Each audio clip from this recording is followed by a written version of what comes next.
তাহলে আমরা এটা রেকর্ড করতেছি ডিজিটাল ট্যুরিজম এন্ড হসপিটালিটি। এটা একজন স্টুডেন্টের প্রেজেন্টেশন।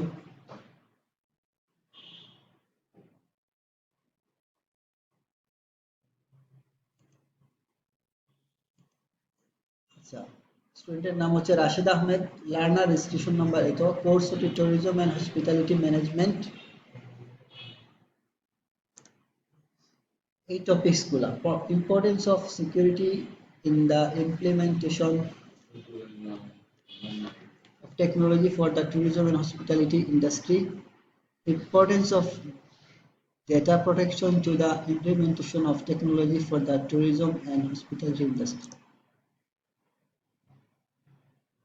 Data encryption হচ্ছে একটা security, one kind of data security method, one kind of data security method হচ্ছে data encryption।